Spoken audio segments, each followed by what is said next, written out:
On May 19th, there's going to be all eyes on London because there's a big royal wedding. If you haven't heard about this yet, I don't know how you couldn't. It shows up on my news feed like 3 times a day, I think, at this point, with pictures and a lot of speculation. It's the wedding of Prince Harry and his bride, an American actress. So there's kind of an intrigue about it, perhaps a fascination with it. Especially, I'm sure, little girls or brides-to-be would be very interested, very curious because it's fairy tale, it's real life, really becoming like a fairy tale, and we can kind of immerse ourselves into it. Personally, I have no interest in it, to be honest with you, except I am curious about one thing, and that's what is she going to wear? And you might be interested or curious as to why I'm curious, and that is because what Meghan Markle walks down that aisle in is going to dictate and set a trend for every bride that comes walking down this aisle, probably for the next 5 years. So there's definitely a curiosity about it, as Princess Kate's dress also was mimicked by many a bride over these last couple of years. I guess she's not Princess Kate, actually. She's the Duchess of Windsor. We have to be proper about it. But we can all kind of enjoy a little bit of the speculation and the news, supposed news about this royal wedding. It's a romantic love. Everybody loves and enjoys a good story about people who fall in love. Maybe it reminds you of your own romantic love of the special person God brought into your life, and maybe of the person who one day He will bring into your life. But certainly it's okay to be enamored with the romantic side of love, but it's also important for us to make sure we know there's other types of love. There is love that comes just because we need love. There's love that is expressed between people, like a brotherly type of love between peers, friendship. There's the romantic love, and then there's a love that supersedes all of the others, and that is what we call agapic love. It is a love from God. And a love that God expresses to us does not include a horse-drawn carriage, castles, royal costumes, or fanfare. It is something that is expressed every day in reality. Because as we hear in the gospel reading today, as the Father loves me, so I love you. Folks, that's beautiful. That is something that each one of us, every day when we wake up in the morning, should remember. That we have been chosen by God. Each one of us has been loved into existence, yes, by our parents who are co-creators with God, but by God, who gives us life, who gives us the gift every day of whatever it is we have in our lives, of all of our material possessions, of our gifts and our talents. We would not be here today if the Father did not love us into existence. And that is something that we should remember, especially on dark days. Perhaps on days that we feel that we are lonely, maybe that we're alone, because there's a difference between aloneness and loneliness. We should remember it on days where there are certain challenges that come up. And we maybe don't necessarily see a great way forward. Remember, you are loved. The life of Jesus was God's love incarnate, meaning in the flesh.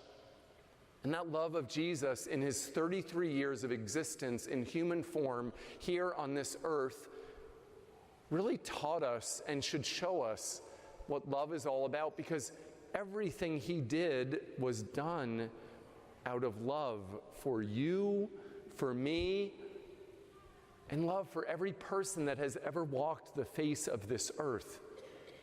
So when He tells the story, or the parable of the prodigal son, it was one of love and mercy. When He tells us, and He sits a bit with the woman at the well, bronze statue or figure that we have relief in the back of the church. If you've never noticed it, it's very beautiful to meditate on. That was done out of love.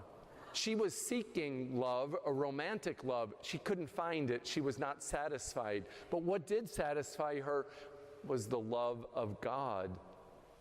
Whenever we hear about one of the healing stories in the scriptures, whether it be a blind man or a paralytic, why did Jesus tell us those stories? Why did he heal the person? Because of love.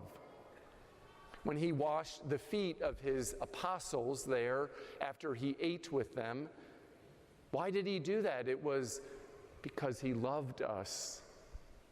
So my friends, each one of us is so intimately loved by God that we celebrate it every time we come around this altar in the Eucharist.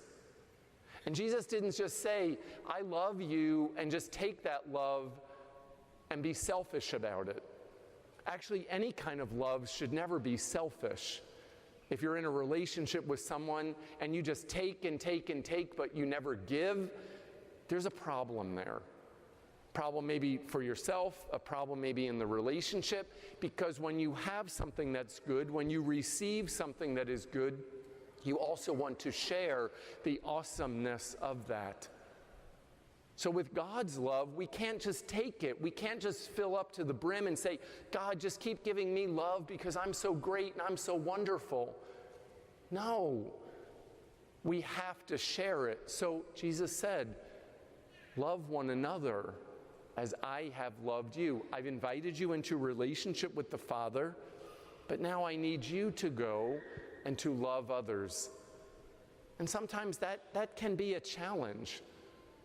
That can be a challenge for us because there might be people in our lives that we have deemed unlovable, that maybe we don't like.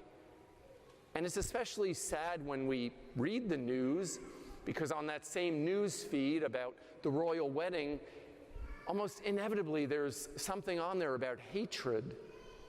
And that's very sad also, about people who are divisive and who don't like one another. They actually go to destroy one another. No matter where it is in our world, and the sadness of hatred, it exists. And that just must make God very, very sad. It must make him very, very sad to look and to say, I have loved each of you into existence individually, but also as a community. And as a community, we then have to share that love.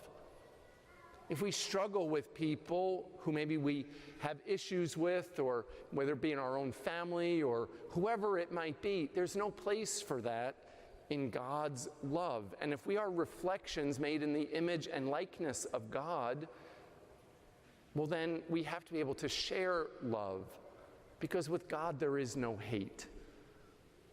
There is no prejudice. There is no boxing people in. With God, there's only the pureness of his grace and of his goodness.